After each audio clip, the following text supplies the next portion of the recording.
Hello, we're going to share the readings of Ordinary's 30th Sunday.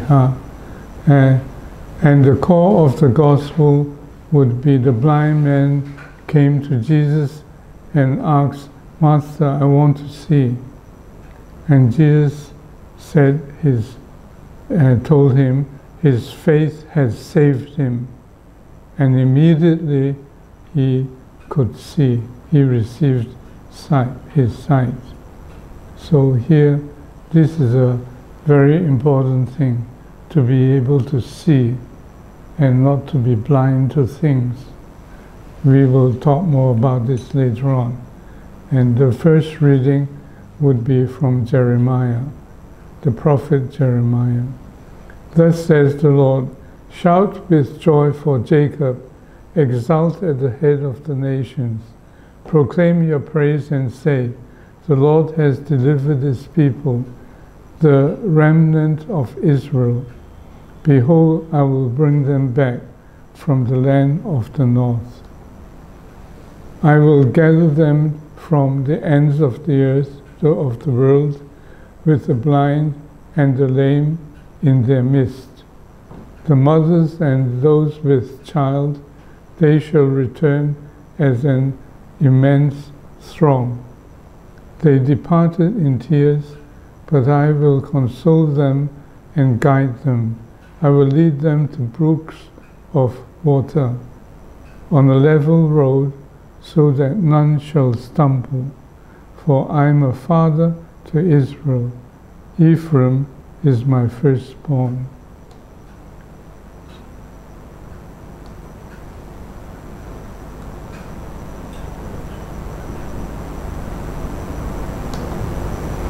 Now we come to the second reading. Is the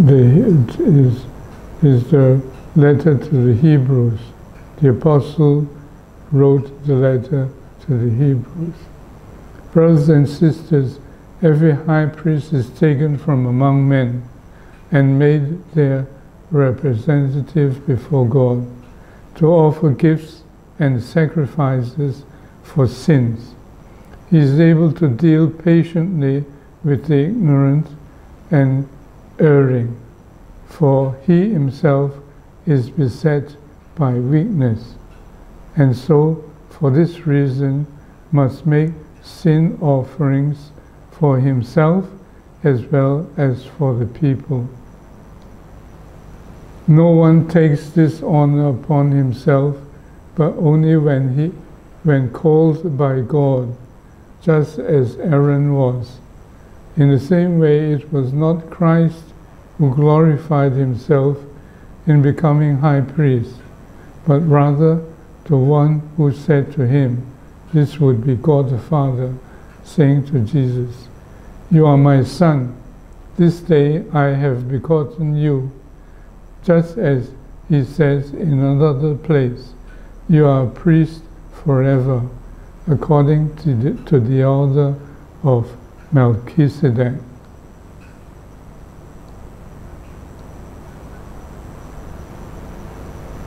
Then we come to the Gospel of St. Mark. As Jesus was leaving Jericho with his disciples and a sizable crowd, Bartimaeus, a blind man, the son of Timaeus, sat by the roadside begging, a blind man begging. On hearing that it was Jesus of Nazareth, he began to cry out and say, "Jesus, Son of David, have pity on me." And many rebuked him, telling him to be silent. That means they didn't want them to disturb Jesus. And Jesus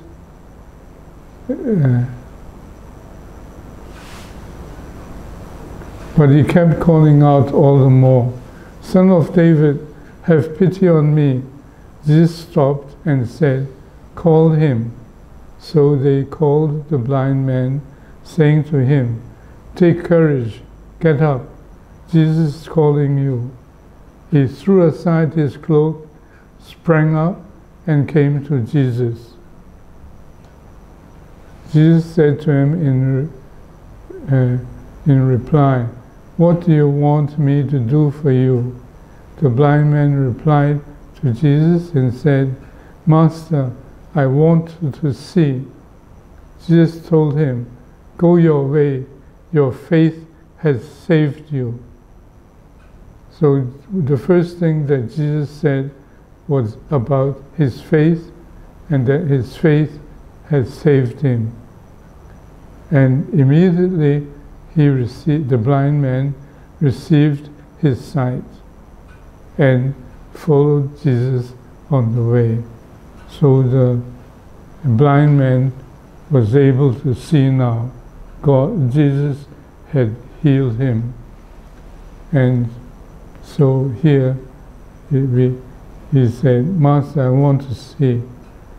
Jesus told him, "Go his way, his faith has saved him," and immediately he could see.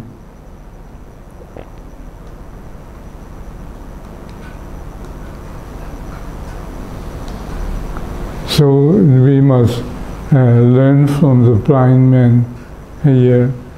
The blind man said to Jesus, "Master, I want to see." Jesus said to him, "Go your way, your faith has saved you." Immediately he received his sight. And now how we have to imitate this blind man, because we are often blind to the damage that we have done to the environment. We have damaged the environment, sometimes without knowing, and sometimes without seeing, blind to what we had done. And we then need to pray, "God, help me to see." So we need God, hopefully God will help us to see what we had done and the damage that we had done without knowing or without realizing or without seeing. So we should pray to God, "Help me to see and take note of the damage that we had done," and also learn about the importance of seeing the importance of biodiversity, which is now in a very great crisis. And we have, and there is a United Nations summit now, undergoing now in Colombia, and is a very important summit.